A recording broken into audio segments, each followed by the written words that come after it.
The word sex trafficking was introduced to most of us in the recent decade. Today there's over 27 million slaves resulting from human and sex trafficking globally. That's more than any other time in history. However, most only associate the problem with international countries like Thailand and Eastern Europe, or even maybe our large coastal cities like Miami and San Francisco. The reality is sex trafficking and domestic prostitution is alive and thriving in the U.S. in our cities, in the Midwest, in the suburbs, and small towns, victimizing children as young as 10 and under. And what's even sadder is that there are thousands that want out and have no opportunity to escape, right here in our own backyard.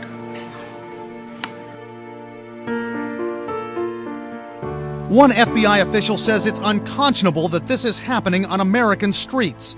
Prostitution rings that have been busted in a recent 3-day span have recovered about 70 children. Nearly 900 people have been arrested. Prostitution in America. Working girls speak.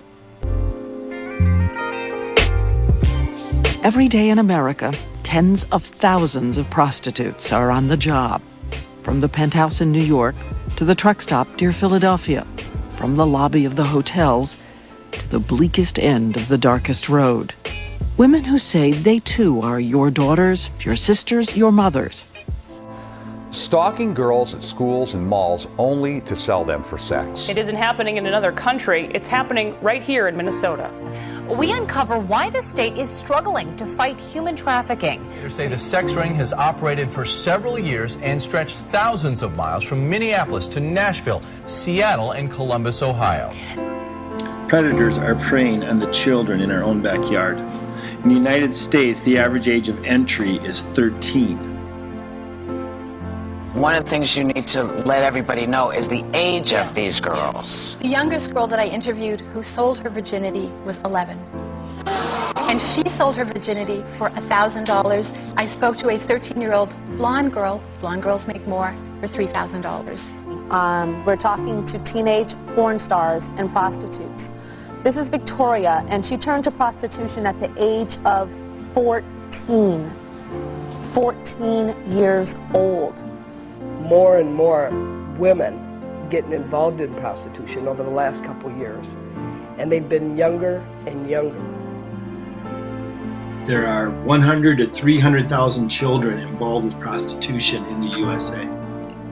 Where do they prey on these kids? They find them, they're runaways, bus stations, places where kids congregate, where disaffected kids can go and try to be part of a group. And these people are predators. They look for the stragglers. They look for the ones at the edge of the pack who are looking for some type of need. They need to belong. They need to fit in. And these predators find them. Shockingly, the Midwest is a hot spot. In Minnesota, there are 20,000 homeless youth annually. That's number one per capita. The Star and Tribune has projected this number has risen 50 to 100% since 2008. 40% of foster kids in the U.S. would be homeless within a year after they become an adult. Within 48 hours of a homeless youth hitting the streets for the first time, they will be propositioned by someone from the drug or the sex industry. 10% of teens arrested in Las Vegas for prostitution are from Minnesota. America's at-risk children and homeless youth are the most susceptible to the sex industry that has a multi-billion-dollar price tag.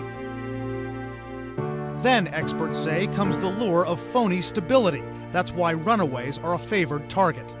They're really easier to manipulate. You know, it's like, yeah, come to my house, I'll give you some food, I'll give you somewhere to stay. Next thing you know, that's not free. Children saved in this operation are as young as 12. Victims come from an array of social-economical backgrounds: urban, metro, suburban, big town, small town. Americans live an average of 19 miles from daily sex trafficking. The Annex network interviewed social workers and pastors from a variety of communities, big and small, including pastors from Waterloo, Iowa, that deal with gang and prostitution issues that are an overflow from the metro areas of Minneapolis and Chicago. In 2010, the largest human trafficking bust in U.S. history produced one of 4 ringleaders that was living in Hope, North Dakota, a farming town of 370 miles northwest of Fargo. The reality is the marketplace has become global in the last 20 years, allowing industry to expand. Unfortunately, sex trafficking is part of the black market and has benefited the most from living in a global world. I didn't know any resources. I grew up in the suburbs that, schools didn't say, oh, there's a shelter down the street or there's this you can go to. The international sex trafficking issue has brought light to domestic prostitution. Sex trafficking is individuals that are forced against their will or deeply victimized as children, trapped in a lifestyle that gives no realistic opportunities to get out. Domestic prostitution is sex trafficking. Beyond these statistics, what may even be sadder than these realities is that the U.S. does not equate to providing opportunities to get out. They can get out if they want to, is a myth that allows us to remain apathetic. 99. In America, 99% of women want out. Less than 100. However, in our nation, there are only approximately 100 recovery beds offered. More than 80% of the U.S. cities have none.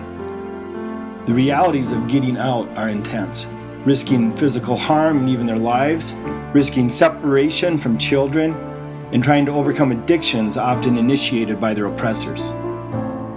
I've seen a number of women escape prostitution, and it can be done, but it can't be done alone. The reality is, very few resources and opportunities exist in this country.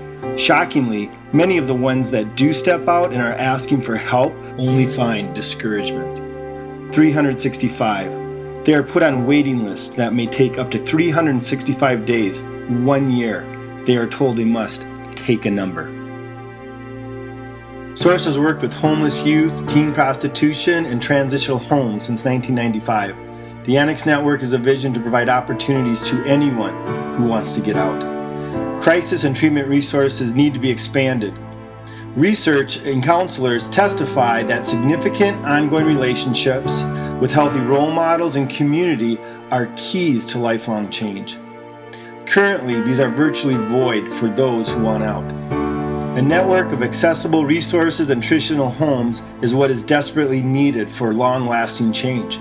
The Annex Transitional Home Model incorporates professional resources with a holistic life skills program that partners with volunteer role models and sponsoring communities and congregations. Sex trafficking victims need an opportunity to make a break from the past and build a foundation for the future.